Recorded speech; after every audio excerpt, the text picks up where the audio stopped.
À la lumière des Saintes Écritures, un enseignement du pasteur Sissoko Bala basé sur la stricte parole de Dieu. Soyez prêts, nous sommes à la fin des temps. Le Seigneur revient.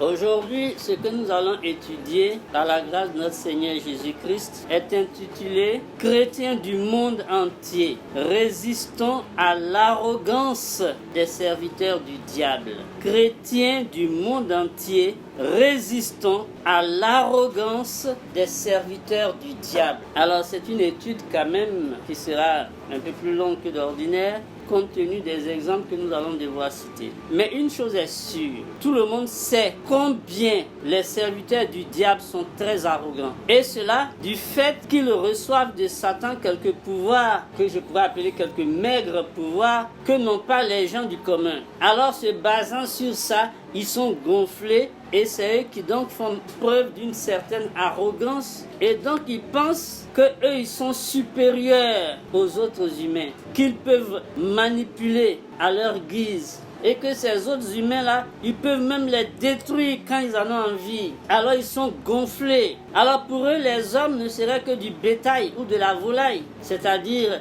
ils considèrent les hommes comme des bœufs, des moutons, des cabris, des poulets, des pintades, etc. Alors, donc ils se disent, comme c'est des moutons, des cabris, des pintades, alors on peut user d'eux comme bon nous semble. Mais en réalité, ils sont arrogants. Et les sorciers qui sont au degré le plus bas de leur échelle font la pluie et le beau temps dans les villages où ils règnent en grand maître. À tel point qu'il y a des personnes qui refusent d'aller dans leur village parce qu'ils se disent que s'ils vont là-bas, les sorciers vont les tuer. Et ces sorciers-là, ils ne se cachent plus. Ils sont pleins d'orgueil et se croient tout permis, pensant qu'ils sont puissants, voire invincibles, alors qu'ils sont les plus petits parmi les satanistes. Heureusement, il y a le Seigneur Jésus-Christ, le Tout-Puissant par qui et pour qui tout a été créé et qui a donné aux chrétiens sanctifiés le pouvoir de dominer et de marcher sur toute la puissance de l'ennemi. Ainsi donc, aucune puissance des ténèbres ne peut vaincre le chrétien qui combat avec les armes de Dieu,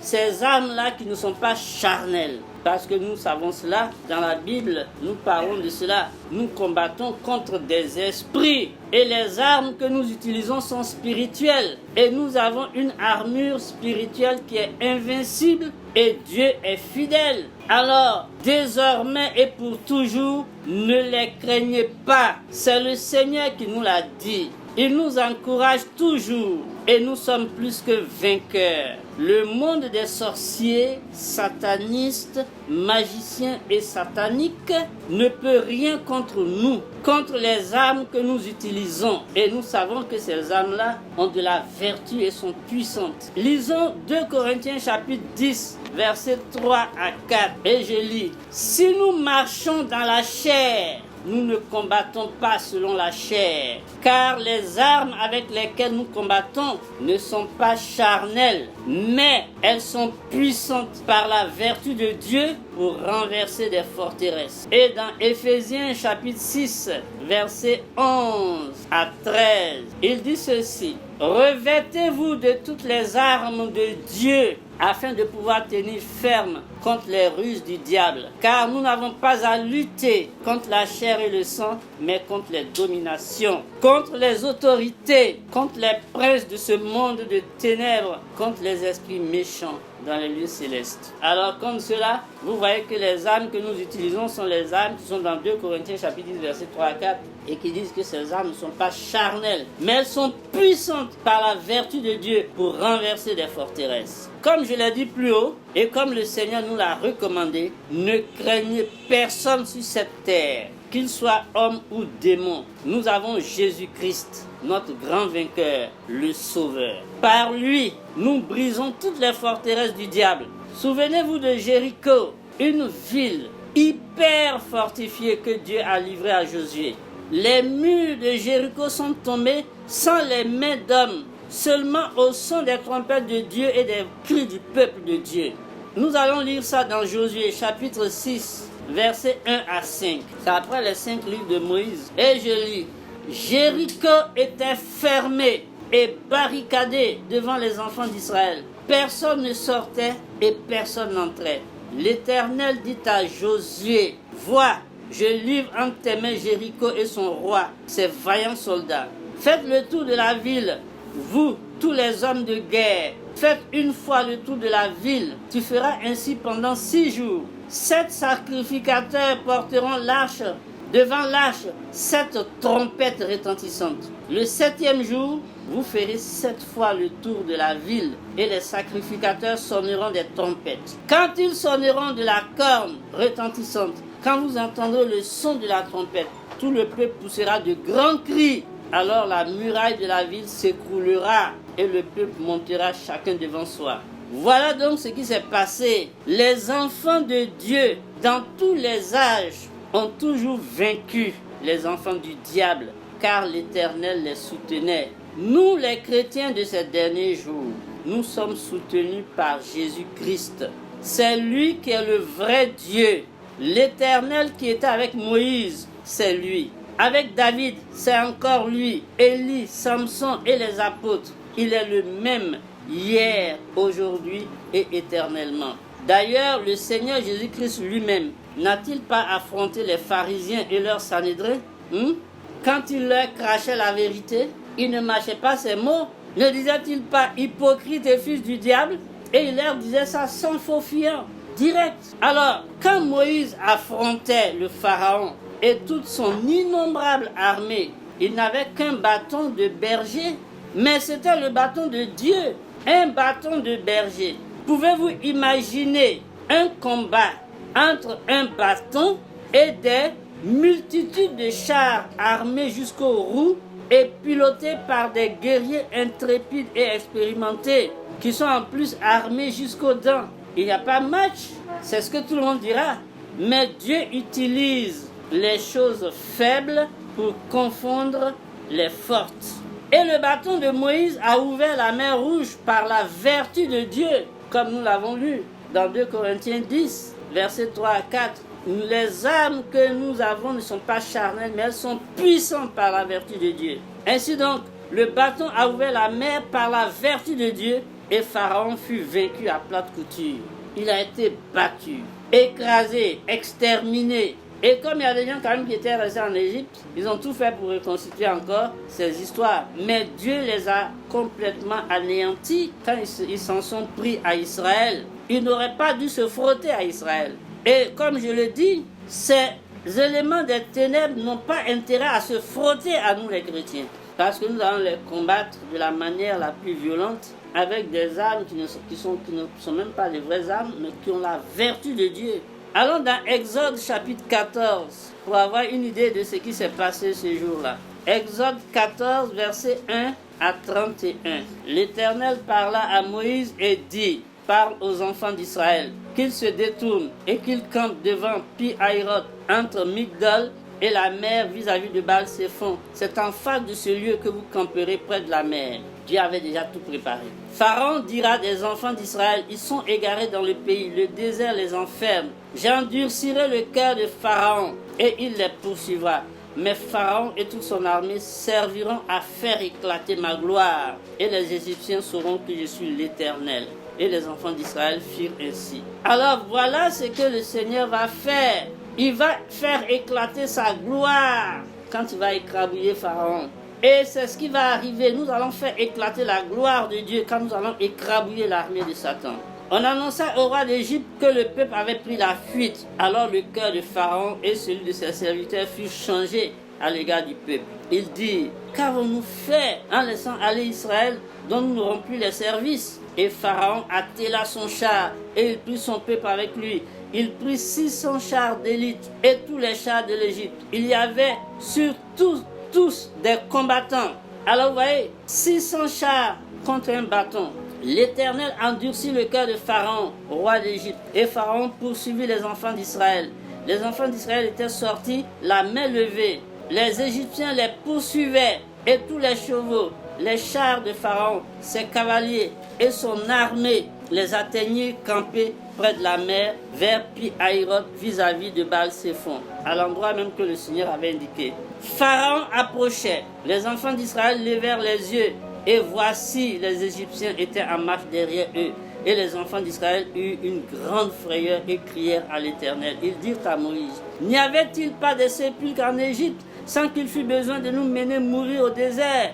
Que nous as-tu fait en nous faisant sortir d'Égypte? N'est-ce pas là ce que nous te disions en Égypte? Laisse-nous servir les Égyptiens, car nous aimons mieux servir les Égyptiens que de mourir au désert. Moïse répondit au peuple, ne craignez rien, restez en place et regardez la délivrance que l'Éternel va vous accorder en ces jours.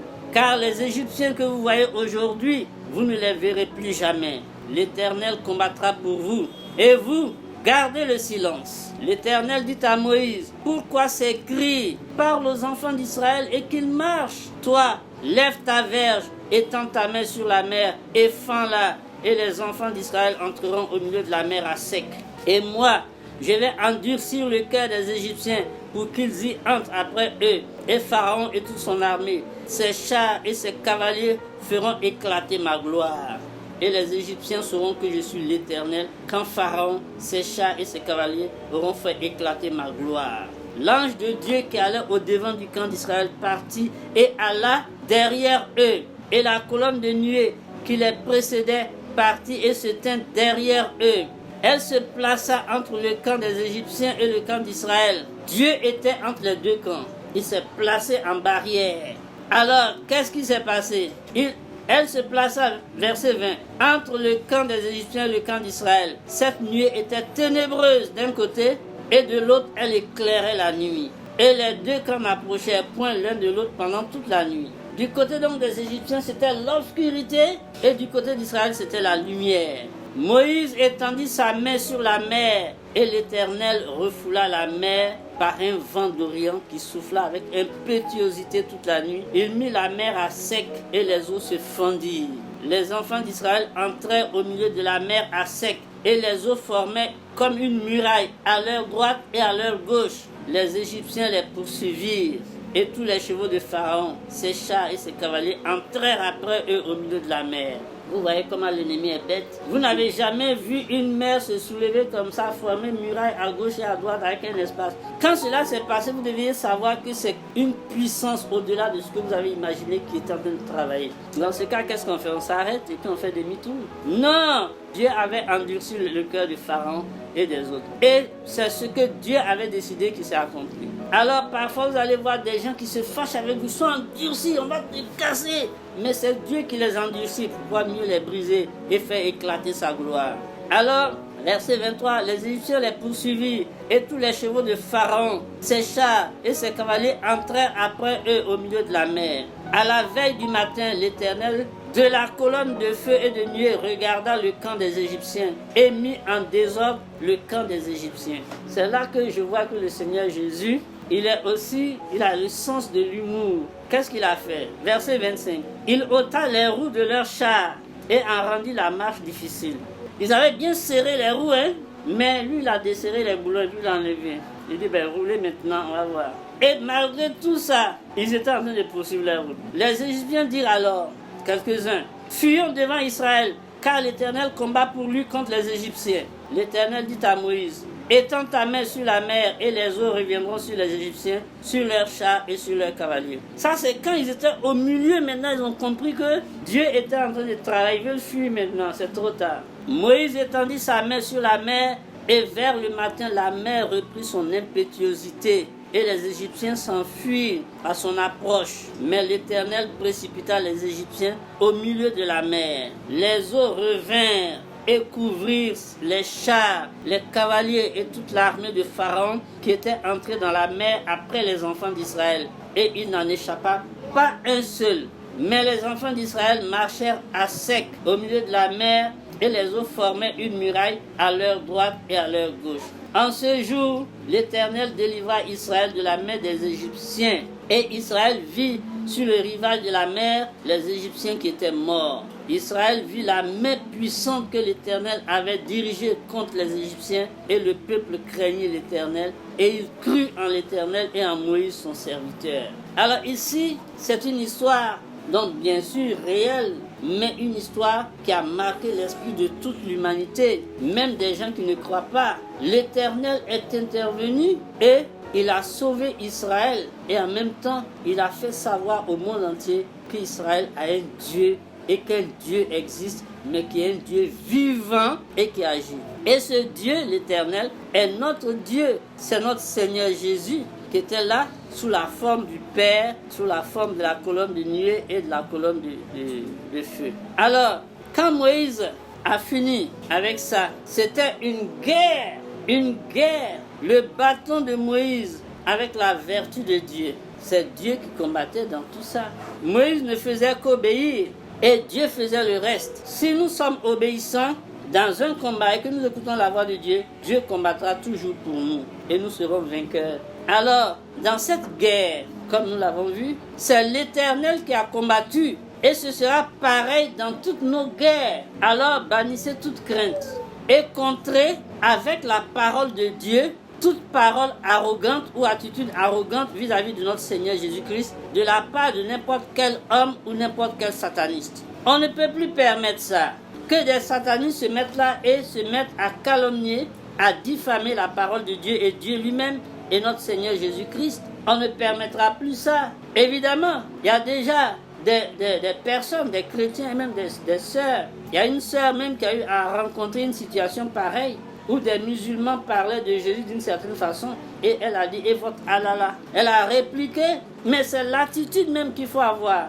On ne permettra plus que des membres du royaume des ténèbres se mettent de façon arrogante, à parler arrogamment, avec une attitude arrogante de la parole de Dieu du Seigneur Jésus-Christ. Non, on ne veut plus de ça. Nous allons résister à cette arrogance des satanistes. Donc, c'est très important. Ne permettons pas cela. N'importe quel homme, n'importe quel sataniste. Mettez-lui les points sur les i dans un langage de vérité crue, car le temps est proche.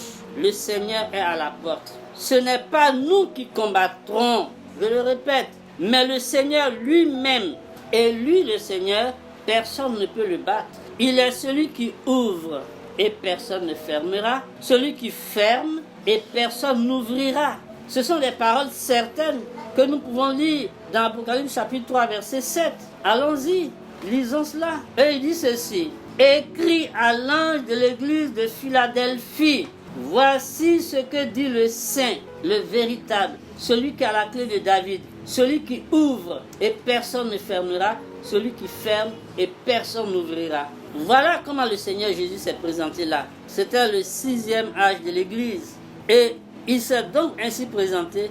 Il y a donc des moments où il faut répondre à l'insensé selon sa folie. C'est vrai que la Bible nous dit « Ne répondez pas à l'insensé selon sa folie, de peur que vous ne lui ressembliez. » Mais le verset qui suit ça dit directement « Répondez à l'insensé selon sa folie. » On va lire ça aussi dans Proverbes chapitre 26, verset 5.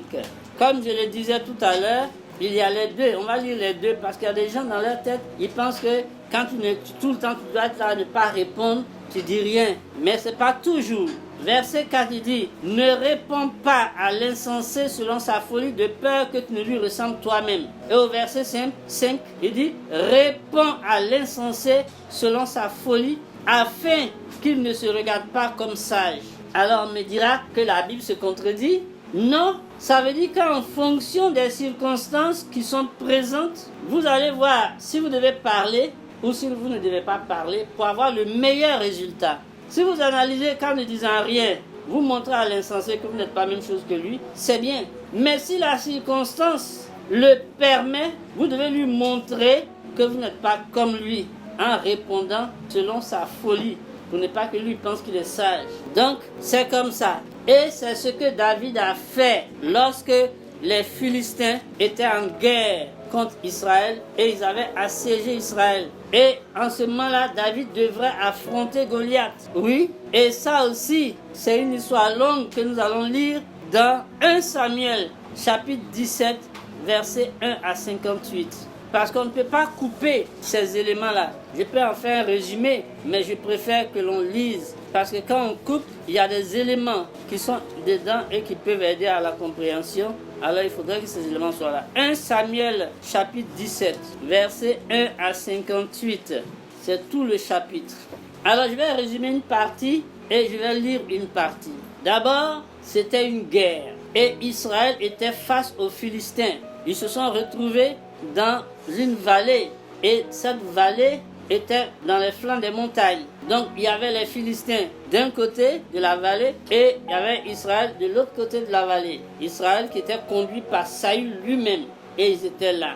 Et au lieu de se mettre à se battre immédiatement, ils étaient en bataille rangée. Donc d'un côté, les Philistins bien rangés avec les armes, de l'autre côté de la vallée, Israël avec les armes. Ils doivent s'affronter. Mais à un moment donné, il y a le champion des Philistins qui s'appelait Goliath, qui est venu se présenter et il a demandé un champion de l'autre côté. Il dit, c'est pas la peine qu'on se massacre, on va se battre, envoyez-moi un champion. Celui qui gagnera, alors l'autre camp se soumettra à lui. Mais c'est une bataille à mort. Si lui il tue le champion d'Israël, Israël doit se soumettre aux Philistins.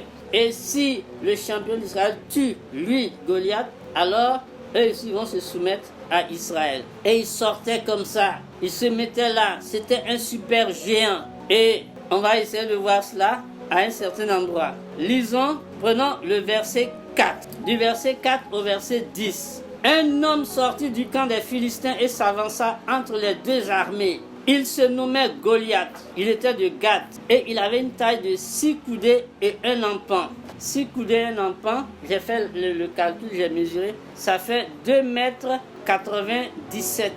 Il avait presque 3 mètres de taille, il lui restait 3 cm, 2 cm et poussière pour faire 3 mètres de haut. C'est sa taille. Donc, et sur sa tête, un casque d'airain. Et il portait une cuirasse à écailles du poids de 5000 cycles d'airain. 5000 cycles d'airain. J'ai calculé 5000 cycles d'airain, ça revient à 72 kg 500. La cote de maille qu'il portait sur lui, 72 kg. Or, un paquet de ciment fait 50 kg. Pour soulever, c'est pas facile. Il avait 72 kg sur lui, puis il marchait à l'aise. C'était ça, ce qu'il portait comme cuirasse à écailles. Il avait aux jambes une armure d'airain. Ça, on n'a pas calculé le poids. Et un javelot d'airain entre ses épaules. Donc, il y avait un javelot qu'il avait mis comme ça. Le bois de sa lance était comme une ensoupe de tisserand. Les tisserands ont des trucs longs comme ça qu'ils placent là. On dit bois de lance, là, c'était comme ça. Long comme ça. Et la lance pesait 600 cycles de fer. La lance, ça, le fer de lance qui est au bout là, ça pesait 600 cycles de fer, ce qui correspondait à peu près à 8,7 kg.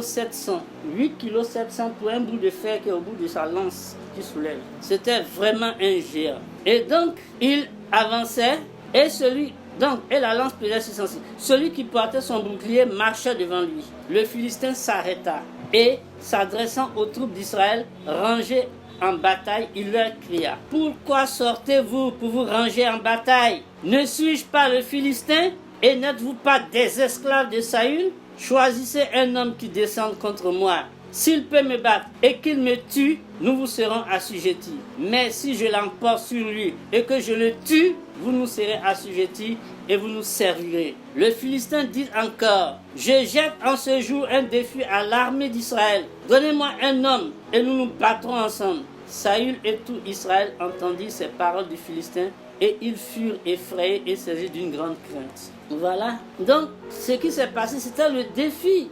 Il a donc insulté Israël. Et maintenant, quelle va être l'intervention de David dans tout ça? David, lui, était au champ, en train de perdre les brebis de son père Isaïe. Et son père lui dit: écoute David, tes frères sont sur le champ de bataille, je n'ai pas de leurs nouvelles. Donc, il faut aller leur apporter des graines grillées et puis 10 pains et 10 fromages pour les gardes. Et en même temps, comme tu seras sur place, tu vas me donner de leurs nouvelles, des nouvelles qui sont sûres. Et David dit: d'accord, papa, je vais aller. Et le lendemain, il prend toutes ses affaires, il confie les moutons à un gardien et puis il va sur le terrain. Il arrive là-bas, il confie le colis au gardien, donc des colis. Et puis, parce que dans l'armée, il y avait un gardien des colis, il lui transmet les mots. Et puis il va vers le champ. Il voit ses frères, il leur demande comment ils vont, tout ça. Et son grand frère Eliab lui dit: mais qu'est-ce que tu es venu foutre ici? Je sais que toi, tu es venu juste pour assister au combat. C'est ça qui t'intéresse, quoi. Donc, je connais ce qui est dans ton cœur. Mais David, lui, il a entendu les gens dire que le roi Saül avait dit que celui qui allait battre Goliath, il allait donner sa fille en mariage et puis il allait affranchir toute la famille de cette personne-là. Eux, ils ne paient pas d'impôts, tout ça, ils ne sont plus dans ces choses. Bien, alors il a vu plusieurs personnes. Et c'est là que son frère Eliab, en le voyant poser des questions, Jean était énervé. Il dit, mais donc je n'ai plus le droit de parler, quoi. Et puis il allait ailleurs, parler à d'autres. Et ils lui ont dit la même chose, que c'est ce qui va se passer. Et donc, ils sont allés dire à Saül qu'il y a un jeune homme qui est en train de poser des questions, il veut savoir, il dit, bon, amenez-le ici. Et donc, il a appelé, et David est venu vers lui. Alors, on va lire le verset 29. Quand son frère lui a parlé et qu'il a repris ce qu'il a dit à son frère. Verset 29. On va lire même ce que son frère a dit. Verset 28. Eliab, son frère aîné, qu'il avait entendu parler à ses hommes, fut enflammé de colère contre David. Et il dit, pourquoi es-tu descendu? Et à qui as-tu laissé ce peu de brebis dans le désert? Je connais ton orgueil et la malice de ton cœur. C'est pour voir la bataille que tu es descendu. David répondit, qu'ai-je donc fait? Ne puis-je pas parler ainsi? Et il se détourna de lui pour s'adresser à un autre. Et fut les mêmes questions, le peuple lui répondit comme la première fois. Lorsqu'on eut entendu les paroles prononcées par David, on les répéta devant Saül qui le fit chercher. David dit à Saül, que personne ne se décourage à cause de ce Philistin. Ton serviteur ira se battre avec lui. On avait déjà lu ça. Saül dit à David, tu ne peux pas aller te battre avec ce Philistin car tu es un enfant et il est un homme de guerre dès sa jeunesse. David dit à Saül, ton serviteur faisait perdre les brebis de son père. Et quand un lion ou un ours venait en enlever une du troupeau, je courais après lui, je le frappais et j'arrachais la brebis de sa gueule. S'il se dressait contre moi, je le saisissais par la gorge et je le frappais et je le tuais. Il avait du caractère. C'est ainsi que ton serviteur a terrassé le lion et l'ours et il en sera du Philistin, de cet incirconcis comme l'un d'eux, car il a insulté l'armée du Dieu vivant. Il était le seul à avoir la foi dans ce lot, il était le seul à parler ainsi. David dit encore, l'Éternel qui m'a délivré de la griffe du lion, parce qu'il savait que lui ce n'était pas par sa force, et de la patte de l'ours, me délivrera aussi de la main de ce Philistin. Et Saül dit à David, va et que l'Éternel soit avec toi. Voilà là où il a pris sa décision. Mais la manière dont David a pris sa décision montrait qu'il avait foi en l'Éternel. Et nous, on doit avoir toujours foi en Jésus-Christ qui a dit, je ne vous laisserai point, je ne vous abandonnerai point, ne craignez rien. Mais il y a encore aujourd'hui des chrétiens tremblants comme l'armée de Saül en ce moment-là. Entre-temps, là aussi, il y a un petit résumé à faire. Entre-temps, Saül a essayé de porter l'armure sur lui et tout ça, sur David, et puis il va aller combattre. David porte, il veut faire un pas, c'est lourd. Il dit, mais non, je ne peux pas me battre avec ça, je ne peux pas marcher. Il a tout enlevé. Et il a pris 5 pierres dans le torrent. Il y avait une eau qui coulait, 5 pierres polies. Il l'a mis dans sa gibecière avec sa fronde, et puis il a son bâton de berger, toujours avec lui, qui ne laisse pas. Et il va s'engager, il va aller vers le Philistin. Mais pendant combien de temps le Philistin lançait les défis? Il disait qu'ils étaient en guerre. Ils vont faire la guerre. Israël est d'un côté, les Philistins de l'autre côté. Et vous savez combien de jours ils ont fait là à se regarder pendant que Goliath venait se taper la poitrine? 40 jours. 40 jours. Et ils étaient là, tremblants. Il y avait les grands frères de David qui étaient là. Lui qui se plaignait là. Il était là. Parfois vous dites non, celui-là c'est mon grand frère dans la foi. Il était avant moi. Mais c'est un tremblant. Ne tremblez pas comme lui. Votre foi peut être plus grande que la sienne. Alors, donc, on va voir le vrai combat maintenant, ce qui va se passer. Donc, il s'est débarrassé de ça, il a pris son bâton, verset 40. David, c'est il. Il prit à main son bâton, choisit dans le torrent 5 pierres polies et les mit dans sa gibecière de berger et dans sa poche. Puis, sa fronde à la main, il s'avança contre le Philistin. Donc, le Philistin s'approcha peu à peu de David. Et l'homme qui portait son bouclier marchait devant lui. Le Philistin regarda, et lorsqu'il aperçut David, il le méprisa, ne voyant en lui qu'un enfant blond et d'une belle figure. Le Philistin dit à David, suis un chien pour que tu viennes à moi avec des bâtons. Et après l'avoir maudit par ses dieux, il ajouta, viens vers moi, et je donnerai ta chair aux oiseaux du ciel et aux bêtes des champs. David dit au Philistin, tu marches contre moi avec l'épée, la lance et le javelot. Et moi je marche contre toi au nom de l'Éternel des armées, du Dieu de l'armée d'Israël que tu as insulté. C'est pas le Dieu qui l'a insulté, il a insulté l'armée, ils ont mis Émiel. Donc c'est l'armée qui a été insultée, mais l'armée du Dieu vivant. Donc c'est Dieu qui va faire le combat. Aujourd'hui, déjà, la parole est sortie de la bouche de David. Et cette parole va s'accomplir. Il dit aujourd'hui, c'est comme une prière. L'Éternel te livrera entre mes mains. C'est une parole de foi. Je t'abattrai et je te couperai la tête. Aujourd'hui, je donnerai les cadavres du camp des Philistins aux oiseaux du ciel et aux animaux de la terre. Et toute la terre saura qu'Israël a un Dieu. Si David peut parler ainsi, pourquoi nous, on ne peut pas parler ainsi pour notre Seigneur Jésus-Christ, qui est le même Dieu qui était là-bas? Et toute cette multitude saura que ce n'est ni par l'épée, ni par la lance que l'Éternel sauve, car la victoire appartient à l'Éternel, et il vous livre entre nos mains. Aussitôt que le Philistin se mit en mouvement pour marcher au-devant de David. C'est-à-dire, dès que le Philistin a commencé à avancer, David a couru sur le champ de bataille à la rencontre du Philistin. Il mit la main dans sa gibecière, il prit une pierre et la lança avec sa fronde. Il frappa le Philistin au front et la pierre s'enfonça dans le front du Philistin qui tomba le visage contre terre. Ainsi, avec une fronde et une pierre, David fut plus fort que le Philistin. Il le terrassa et lui ôta la vie sans avoir d'épée à la main. Il courut, s'arrêta près du Philistin, se saisit de son épée qu'il tira du fourreau, le tua et lui coupa la tête. Les Philistins, voyant que leur héros était mort, prirent la fuite. Et les hommes d'Israël et de Juda poussèrent des cris et allèrent à la poursuite des Philistins jusque dans la vallée et jusqu'aux portes d'Écron. Les Philistins blessés à mort tombèrent dans le chemin de Charaïm jusqu'à Gath et jusqu'à Écron. C'est là maintenant ils ont eu le courage. Depuis 40 jours, là, le gars crie. Alors ils sont contents. Oui, je suis sûr que les frères de David étaient parmi les premiers à courir maintenant pour aller attaquer. Et les enfants d'Israël revinrent de la poursuite des Philistins et pillèrent leur camp. David prit la tête du Philistin et la porta à Jérusalem. Et il mit dans sa tente les armes du Philistin. Lorsque Saül avait vu David marcher à la rencontre du Philistin, il avait dit à Abner, chef de l'armée, « De qui ce jeune homme est-il fils Abner ?» Abner répondit, « Aussi vrai que mon âme est vivante, au roi, je l'ignore. Informe-toi donc de qui ce jeune homme est fils, dit le roi. » Et quand David fut de retour après avoir tué le Philistin, Abner le prit et le mena devant Saül. David avait à la main la tête du Philistin. C'est-à-dire quand il avait coupé à son main, il a appelé. Et il avait ça dans sa main. Il va mettre ça à Jérusalem, mais il va prendre ses armes pour mettre dans sa tente. Sa tête, ils vont jeter quelque part. Saül lui dit, « De qui es-tu fils, jeune homme ?» Et David répondit, « Je suis fils de ton serviteur Isaïe, Bethléemite. » Voilà donc ce que David a fait. Qu'est-ce qu'on peut tirer comme leçon de cela? Donc, qu'est-ce qu'on voit? On voit une chose. C'est la foi de David qui a poussé le Seigneur à lui donner la victoire sur le géant. Dieu était avec Israël, mais les soldats n'avaient pas assez de foi. Ils regardaient à l'aspect extérieur de l'ennemi.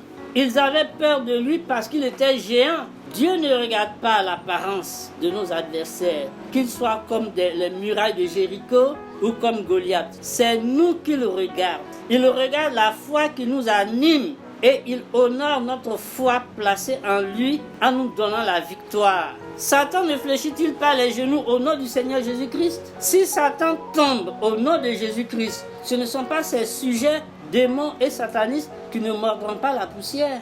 C'est pourquoi Satan nous déteste tant. Il a vraiment de bonnes raisons de nous haïr. Car là où il se tape la poitrine, nous n'y sommes pas. Car nous allons l'humilier, puisqu'il n'aura aucun pouvoir sur nous devant ses administrés, devant ses sujets. Et son orgueil va en prendre un coup. Imagine que Satan vienne et qu'il dise, il est devant ses sujets, c'est moi Dieu, je suis tout ça. Et puis vous un enfant de vous arrivez, et puis vous regardez, vous dites, au nom de Jésus-Christ, Satan. Et puis il tombe par terre devant ses sujets. C'est pas la honte ça? Alors il nous déteste pour ça. Il ne veut même pas entendre parler de nous parce que nous, on l'embête. Il n'aime pas notre tête. Parce que nous, quand on va dire Jésus-Christ va tomber, pourquoi nous on va le faire tomber? Il faut qu'on nous élimine. C'est ça. Il a vraiment de bonnes raisons de nous haïr. Mais il voit qu'il ne peut rien faire. Puisqu'il n'a aucun pouvoir sur nous devant ses administrés. Son orgueil est là, fouetté comme ça. C'est pourquoi il complote contre nous jour et nuit. Contrôle-le aussi jour et nuit par la prière et le jeûne. Puisqu'il est là et qu'il complote contre nous jour et nuit. Nous aussi, jour et nuit, on combat par la prière au nom de Jésus-Christ. Combattons les pharisiens modernes au nom de Jésus-Christ. Faisons face à tout Sanhédrin moderne, c'est-à-dire les jugements. Là. Non, vous êtes des chrétiens, vous n'avez pas le droit de juger, vous n'avez pas le droit de parler, on parlera. On est fils du roi des rois, celui qui a créé l'univers et tout ce qui est dedans. et qui nous demande de parler. On fera face à tout juge au nom de Jésus-Christ. Refusons toute diane des Éphésiens au nom de Jésus-Christ. Parce qu'il y a des dianes d'Éphésiens modernes, sont des idoles. Ils vont venir vous dire, non, ça fait rien. Tu peux être chrétien et puis tu peux faire ça. On ne peut pas. On ne peut pas servir Jésus-Christ et Bélial. Quelle part a le croyant avec l'incroyant? Non, on se sépare. Lorsque Paul était chez les Éphésiens et qu'il disait que là, ce qui faisait c'était des idoles, les Éphésiens étaient fâchés par ceux qui fabriquaient les statues, les gens n'achetaient plus. Et ils ont fait une révolte. Mais nous, on ne se soumettra pas à des idoles. Et comme Élie, détruisons tout autel de Baal, condamnons toutes ces choses. Si quelqu'un déforme la parole de Dieu, répondons-lui par la vérité et mettons chaque parole à sa place. Comme David qui honora Dieu en combattant pour lui, en relevant le nom de l'Éternel. Nous aussi, on doit relever le nom de Jésus-Christ. Tel est notre devoir. Ne laissons plus personne blasphémer sans rien dire. On n'a pas dit non, c'est parce que c'est un païen, il ne comprend pas. Non, s'il a osé parler du Seigneur Jésus-Christ, ça dit c'est un envoyé de Satan pour tromper les gens. Et en notre présence, les gens ne seront pas trompés. On répondra à chaque attaque des satanistes et des sataniques, répondant par une attaque au nom de Jésus-Christ. Quand Goliath a commencé à marcher vers David, David a commencé à courir vers lui. Les deux attaques étaient lancées. Ils attaquent, on attaque. Si on vous attaque, attaquez aussi.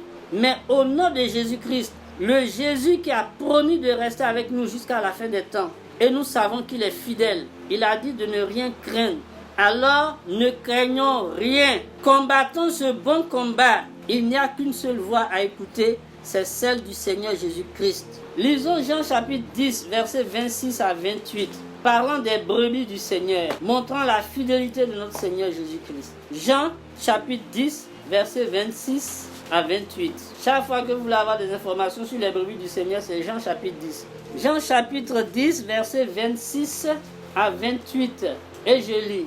Mais vous ne croyez pas parce que vous n'êtes pas de mes brebis. Il était en train de parler directement à ces juifs-là qui ne veulent rien comprendre, ces pharisiens. Et donc il leur crachait la vérité toute crue. Mais vous ne croyez pas parce que vous n'êtes pas de mes brebis. Mes brebis entendent ma voix. Je les connais et elles me suivent. Je leur donne la vie éternelle et elles ne périront jamais et personne ne les ravira de ma main. Alors, voilà une certitude que le Seigneur donne à ses enfants.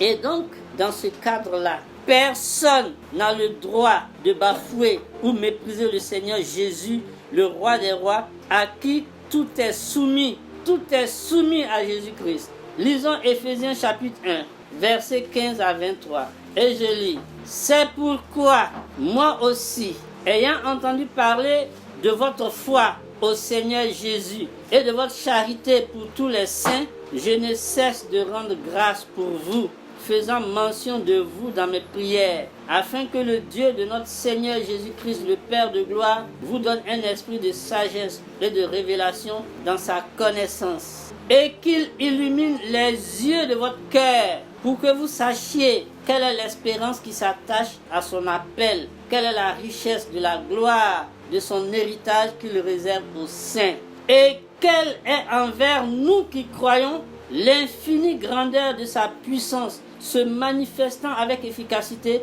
par la vertu de sa force. Il l'a déployé en Christ, en le ressuscitant des morts et en le faisant asseoir à sa droite dans les lieux célestes, au-dessus de toute domination, de toute autorité, de toute puissance, de toute dignité et de tout nom qui se peut nommer, non seulement dans le siècle présent, mais encore dans le siècle à venir.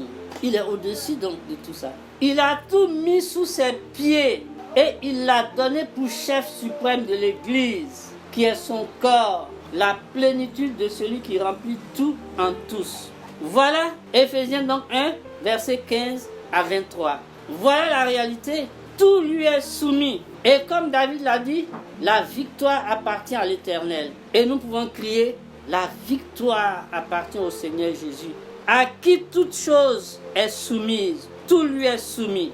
Désormais, nous devons répondre à toute philosophie malveillante sur le Seigneur et sa parole et rétablir la vérité partout où besoin se fera sentir. C'est notre devoir. Que le Seigneur Jésus-Christ bénisse tous les chrétiens du monde entier et à lui, notre Seigneur, la gloire, le règne et la puissance au siècle des siècles. Amen. Que le Seigneur vous bénisse.